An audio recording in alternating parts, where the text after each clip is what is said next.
आपदा प्रबंधन की इस कक्षा में आपका फिर से स्वागत है। इससे पूर्व हम आपदा, आपदा के प्रकार, आपदा से होने वाले नुकसान, आपदा के प्रभाव और आपदा प्रबंधन के बारे में कुछ जानकारियां प्राप्त कर चुके हैं। आज की इस वीडियो में हम आपदा प्रबंधन की स्थितियों के बारे में, जोखिम से जुड़े हुए कारकों के बारे में और ऐसे कौन से हमारे पास उपलब्ध विकल्प हैं जिनसे इस आपदा के प्रभाव को कम किया जा सकता है, नुकसान को कम किया जा सकता है, जोखिम का प्रबंधन हम किस प्रकार करें और समुदाय की भागीदारी के माध्यम से आपदा का न्यूनीकरण किस प्रकार किया जा सकता है, इस पर चर्चा करेंगे। वीडियो को शुरू से अंत तक अवश्य देखें, लाइक करें, सब्सक्राइब करें और चैनल को सब्सक्राइब करें ताकि हम आपके लिए और अधिक जानकारियां ला सकें।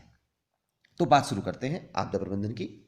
हम पूर्व में हमने आपदा प्रबंधन की 3 स्थितियों की बात की थी: आपदा से पूर्व, आपदा के दौरान और आपदा के पश्चात।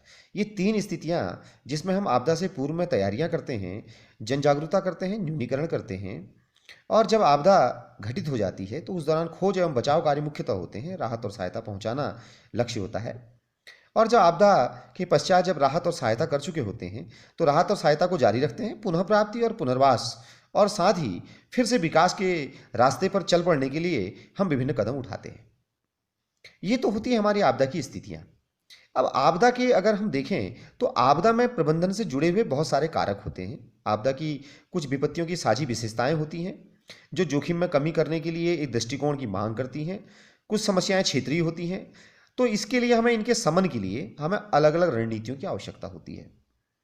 इन रणनीतियों की अगर हम बात करें तो आगमन की, जैसे वो आपदा का आगमन की प्रकृति किस प्रकार की है, चेतावनी, सहायता, समन की रणनीतियां, ये सारी चीजें हम निपटाते हैं। ऐसे अनेक कारक हैं, हमने देखा है कि जिनके कारण बचाव दल के लोग आपदा से प्रभावित व्यक्तियों के कहीं आसपास भी नहीं पहुंच पाते हैं। प्रायः देखा गया है जिन स्थानों पर आपदाएं बारंबार घटती हैं उन क्षेत्रों पर रहने वाले लोगों में एक प्रकार से आघात को आत्मसात कर लेने की क्षमता का विकास हो जाता है। यानी आपदा की घटनाओं के लिए वे मानसिक रूप से तैयार रहते हैं और वे बचाव कर्मियों के साथ अधिक सकारात्मक ढंग से पेश आते हैं, जबकि नितांत अप्रत्याशित घटनाएं अपने प्रभावितों को आघात पहुंचाने वाली होती हैं। इस प्रकार हमने देखा कि कई प्रकार हानि किस प्रकार की हुई है, इसका प्रभाव भी आपदा के शिकार लोगों पर पड़ता है। आर्थिक हानि, किसी निकट संबंधी की मृत्यु, ऐसी 2 क्षतियां होती हैं जिससे व्यक्ति के व्यवहार पर प्रतिकूल प्रभाव पड़ता है। आपदा से बच जाने वाले व्यक्ति इतने तनाव और पीड़ा में होते हैं कि वे लोगों की ओर से प्रस्तुत किसी भी सहायता का स्वागत नहीं करते हैं। तो इस प्रकार विपत्तियों का सामना करने के लिए हमारे पास अनेक विकल्प होते हैं। ये सभी विकल्प एक समान कारगर नहीं हो पाते। समन की प्रमुख रणनीतियों का मूल्यांकन हम उनकी क्षमता, आने वाली लागत और संभावित प्रसार के सामाजिक संदर्भों के अनुसार अलग अलग तरीके से करते हैं। इनको अगर हम बातें तो मुख्य कुछ बातें होती हैं, जैसे प्रभाव, खास प्रभाव। विभिन्न आपदाओं के विभिन्न प्रभाव होते हैं, उनके खास प्रभावों की निशानदेही की जा सकती है। वास्तविक सेवाओं को प्रभावित करने वालों को, करने वाली बातों को सामने रखा जा सकता है। कई बार क्या होता है कि अंतराल होता है, दो समान या अलग अलग विपत्तियों के बीच की अवधि अलग अलग हो सकती है। जैसे एक बड़े भूकंप के बाद कम तीव्रता के झटके लगते रहते हैं। इसी तरह भूकंप से पहले या बाद में भूस्खलन की संभावना होती है। तो ये संयुक्त प्रभावों का सामना करने के लिए हमारे पास आपदा प्रबंधकों के पास कोई ना कोई रणनीति होनी चाहिए। इसलिए जो विपत्ति साधारण दिखाई देती है, अगर समय पर सहायता न मिले तो वो भयानक बन जाती है। फिर आपदाओं में कोई दंड का तो तत्व नहीं होता है, नहीं किसी आपदा को सामाजिक कलंक माना जा सकता है। इसके प्रभाव, समुदाय की तैयारी, समुदाय में सामना करने की कितनी क्षमता है, प्रभाव में कमी, कुछ सारी रणनीतियां हमारी प्राकृतिक बाधाओं पर भी निर्भर करती हैं। कई बार देखा गया है प्राकृतिक जो बाधाएं हैं, भूकंप, ज्वालामुखी, सुनामी, भूस्खलन, बाढ़, चक्रवात, सूखा या आग, ये विपत्तियां एक दुर्घटना के रूप में खतरे उत्पन्न नहीं करती, बल्कि कई बार अनेक घटनाओं को साथ साथ जन्म देती हैं। उदाहरण के लिए भूकंप से भूस्खलन हो सकता है, भूस्खलन से नदियों के किनारों को तोड़कर बाढ़ आ सकती है, और समुद्र की तलहटी पर आने वाला भूकंप तो भयंकर सुनामी को जन्म देता है। अब महत्वपूर्ण प्रबंध आता है कि हम इस प्रकार के जोखिमों का प्रबंधन किस प्रकार करें। किसी भी प्रस्ताव या दृष्टिकोण को तभी गंभीर माना जा सकता है जब उससे समुदायों और व्यक्तियों को अधिकारों को लाभ पहुंचे। तो इस संकट प्रबंधन महत्वपूर्ण चीज है। यह सिद्धांत अनेक गंभीर विषयों और आपदाओं के प्रभाव में कमी लाने पर जोर देता है। इसमें अनेक क्रियाकलाप शामिल होते हैं जो एक चक्र के साथ जारी रहते हैं। आपदा के पहले और बाद में हस्तक्षेप के कार्यों की एक श्रृंखला की कल्पना की जाती है। जिस प्रकार ऊष्मा के द्वारा पदार्थ के प्रसार और संकुचन के बुनियादी सिद्धांत का उपयोग हम इसमें आपदा के प्रत्युत्तर और पुनर्लाभ के लिए मॉडल के रूप में करते हैं।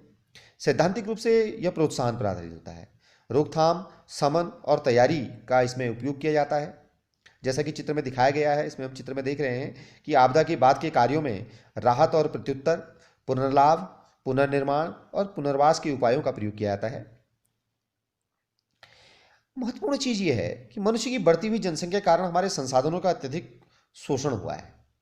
व्यक्तियों की अपेक्षा समुदायों पर आधारित पहल में एक परिवर्तन आया है। समुदाय का बहुत बड़ा योगदान रहा है। अभी हम चर्चा भी कर रहे थे कि समुदाय किस प्रकार कार्य निभाते हैं। किसी आपदाग्रस्त क्षेत्र में अगर कार्य कर रहे हैं तो किसी भी बचाव दल के लिए आवश्यक होता है कि वहां रहने वाले लोगों के प्रति सहयोगात्मक व्यवहार करें, उनके साथ प्रभावी ढंग से संवाद करने में सक्षम हो।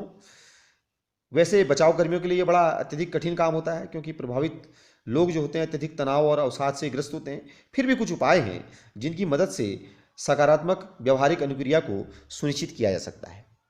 सामुदायिक पहल के हमारे 4 घटक होते हैं। पहला है तैयारी। सीधा सा अर्थ है किसी विपत्ति का सामना करने और उससे बच निकलने के लिए हमें तैयार रहना है।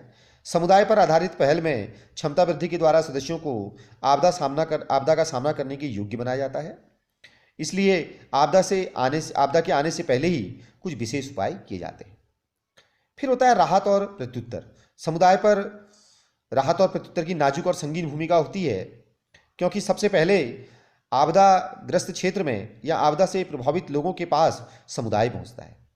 पहले सरकारें प्रायः बाहरी स्वयंसेवकों की सहायता से ही राहत कार्य और सहायता बांटती थी, लेकिन अब देखा गया है कि सामुदायिक पहल, स्थानीय समुदाय के नेताओं और स्वयंसेवकों को अगर हम भागीदार बनाएं तो प्रभावित जो व्यक्ति हैं उनको राहत पहुंचाने के लिए आवश्यक सामग्री जल्दी से जल्दी पहुंचाई जा सकती है। तो आवश्यक होता है कि हम स्वयंसेवकों को स्थानीय स्तर पर प्रभावित व्यक्तियों को राहत पहुंचाने के लिए कुशलतापूर्वक उनको कुशल बनाएं, सक्षम बनाएं, ताकि वो कुशलतापूर्वक अपने कार्य को कर सकें।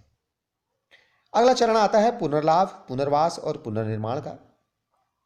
इस चरण में नए सिरे से जीवन को प्रारंभ करने के लिए सहायता दी जाती है। मकानों को नए सिरे से बनाने के लिए विशेष कोष की व्यवस्था की जाती है, ताकि वे आपदा से संबंधित क्षेत्रों में विशेष आपदाओं का प्रतिरोध कर सकें, अनिवार्य सेवाएं बहाल कर सकें और लोग अपना कारोबार फिर से आरंभ करने के लिए रोजगार हेतु प्रोत्साहित हो सकें।